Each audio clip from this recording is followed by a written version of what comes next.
Hello everybody, and welcome back to the channel.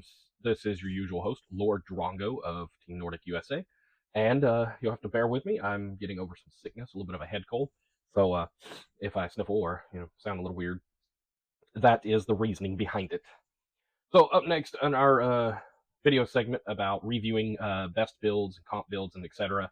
for the different Beyblades in Beyblade X, we're going to talk about the four that you see before you: Dagger Dran, Chain Incendio, uh, Viper Tail Viper, whatever, and Knife Shinobi. You'll notice that we're now breaking out of launch order because honestly, it's kind of hard to remember the launch order. And when you try to look up the list on Wiki and everything, you get a whole bunch of runaround and a bunch of random information that's absolutely useless. So we're just going to cover all the blades and be done with it. So anyways, I just wanted to say that. Thank you so much. And also, it is officially, as of the recording of this video, January 1st of 2026. So happy New Year's, everybody. And I hope you're having a great time out there. And I'm looking forward to the 2026 season of Beyblade Competition Blay. So without further ado, let's talk Dagger Dran.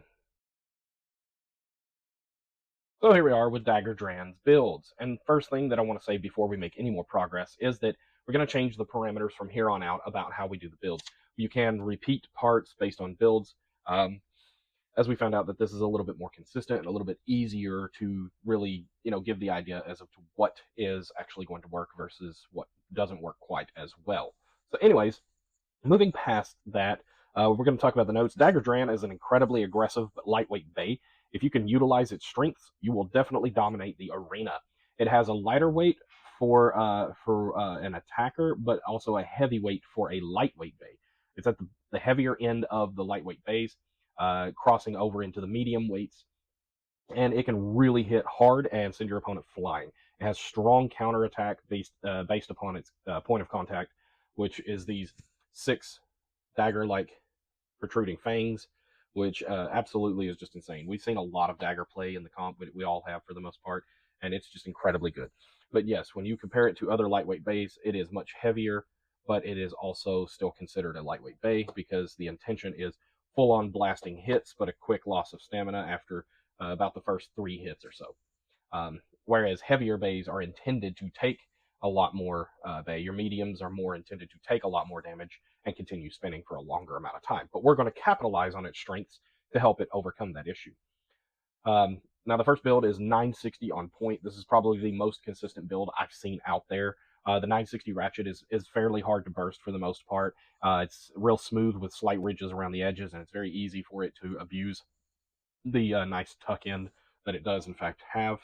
You'll notice that when on the Bey and locked in, it does tuck in onto the edges really, really well, hides underneath those blades pretty good. Barely has some protrusion here and there, but not exactly a lot to work with. So that's a real big bonus. The point bit gives it the early game aggression with late game stamina, or if you try to go for more of a like a tilted flat launch, you could do early game stamina and then go into aggression mode as you get towards the bottom of the arena. So it's you got a lot of plays with this strategy that allows you to manipulate the situation and hit really hard. Up next is 660 on a low rush. I don't own low rush. I had to borrow it. But 660 on low rush is incredibly good. It's very, very hard aggression, has decent amount of stamina, and it can really just like send your opponent flying very, very hard out into the pockets and give you extra bonus points. So really good play. Imitating its predecessor with the 360 flat combo is great for early game aggression and lower stamina, but harder hits with nice stability and less protruded points to make contact with, much like the 960. Then you got the 560 low rush build, which is another build that does really, really well. The 560 with the extra point off to the edge gives it some throw around weight, which allows it to play the stamina game a little bit more. And 560 is decently, moderately hard to break in a burst. So there you go. And then there's the high skill build, number 5, which is 460 on rush or low rush, either one. However, rush did show just a tad bit more success than low rush did. Being slightly taller and allowing all that weight on top with the 4 points, adding extra stamina spin, which was outstanding and really, really did a great job. Hello. Anyways, Kitty Cat wants to comment. So its stats: attack, we've got it locked in at 10 out of 10, defense 2 out of 10, speed 9 out of 10, and stamina 6 out of 10. Now you can manipulate those numbers with the different builds and use to your advantage or disadvantage. whatever you feel is more along your style of play and speed. And absolutely, we love Dagger Dran on this channel. It's a great blade, does really well, and we look forward to more builds of it in the future. But these are the 5 definitely for now, and we absolutely enjoy playing them. Up next is Chain Incendio. Alrighty, everybody. So Chain Incendio is now up, and Chain Incendio is a really, really well-crafted, balanced style bay, having 5 large contact points and 5 upper, smaller contact points, having a grand total of 10 contact points, is outstandingly great for the counter attack in defensive play. And so it has some aggression and it has some defense. It has a little bit of everything, which is what a balanced bay needs to have. And we absolutely love the way that it's designed. It was really well put together, and we love playing it in competition. Um, so without further ado, let's jump right into the notes.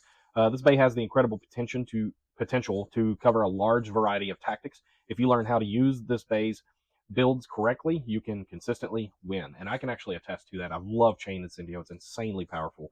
So let's go right into the builds. First up, we've got 960 on ball, a stamina-based balanced build with 960 being harder to burst. Your 5 points on 5 points really cover the weak spots and really cover up that 960 well. The ball being slightly bursty is also really good, though, because allowing you to play the long game on long stamina launches, which causes your opponent to have to switch up their strategy in order to be able to get that ball out so that they can take a burst win or go for a pocket win. Chain also has heavy metal contact points out on the outside. They're very big and bulky, and they throw that weight around really well. So if they hit you wrong, you kind of just like a chain, you just like net it out of the way, and they roll right off of you and miss. Up next is the 560 Hexa build. Although Hexa is technically a balanced, it plays very much like defense because it's pointed and it tends to mostly stay right in the center of the arena, just kind of moving around a little bit, with the flat edges making it so that if it tilts, it'll grab and start to immediately stabilize again or take off into an aggressive form, depending on how you rip and how hard. Up next is the 360 on taper build, which is more of a counter aggression stamina style build that allows you to play some really different strategies and tactics for a balanced stamina style bay. Our fourth build, had to borrow the 970 for it, but 970 on low orb. 970 on low orb allows you to kind of bring the weight up just a hair, but bring it back down a couple of hairs. And basically, you set yourself in a really awkward cockeyed position, which makes it to where when they try to land an upper hit on you, they kind of miss and hit these upper chain links. And when they try to hit a down, or I'm sorry, the other way around. When they try to hit a down, they tend to hit these little chain links instead of these smooth edges. And on the uppers, they tend to hit these smooth edges instead of these chains. So basically, you're tricking them into hitting the areas in which you will maintain a ton of stamina and allow you to ultimately overpower their play by playing their same strategy back at them. It's basically mirror tactics is what you're doing. It's a really crazy build. The only thing that does suck about it is that low orb is one of the easiest to burst because of the design. So you gotta figure out how to work around that particular weakness in order to make that strategy, that combo, work correctly. And finally, we have 370 on dot. Now this is the hardest one to play. Of course, the fifth one's typically always the hardest one to play, and the reason why is because dot is a defensive bit, but you can turn it into full aggression by leaning, or you can play it into balance by slightly leaning. And it's just really utilizable bit that's seen a lot of play in comp, and people really love it. The 370 height ratchet allows you to use the different chain heights to really down strike on your opponent. The upper ones will hit taller bays, the lower ones will hit average height bays, and it'll allow you to really just lean into the attack and throw them down, destabilizing them. All in all, our stats ended up being a attack power is 5 out of 10, defense 4 out of 10, speed 5 out of 10, and stamina 7 out of 10. Absolutely love the Incendio line on this channel. I'm a huge fan of them, and I think that they still, to this day, all of them have some competitive presence, and they probably will maintain that for many years to come. So up next will be Tail Viper. I always get that one wrong. I always call it Viper Tail or Cobra Tail or something like that. But up next is Tail Viper. Alrighty, everybody. So here we are talking about Tail Viper, and the Tail Viper is a really cool bay. A lot of people didn't see it, making a lot of competitive play for a while, but a lot of ratchets and bits started releasing, and it kind of found its way onto the competitive scene, as I hope all Beyblades eventually will do in the Beyblade X meta era, whatever. I'm hoping that they all eventually make it out. Notes: this base secrets is that it can attack while outlasting its incoming attacker, utilizing its 6 edges to your advantage for ultimate dominance. Now, the blades are upsloped and downsloped at the same time, much like chain.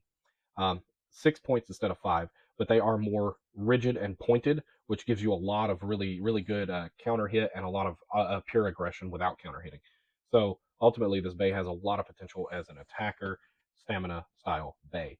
I had to borrow a lot of stuff for this to test out different builds, but the most successful we saw was 660 on low rush. It really did well with those curved blades coming up like that. It was really able to get up under a lot of Beyblades, a lot of them, and pick them up, tilting them sideways, and then just grabbing that ratchet and ripping it out from under them. Really cool play if you want to check that one out. 360 on taper was equally just as good.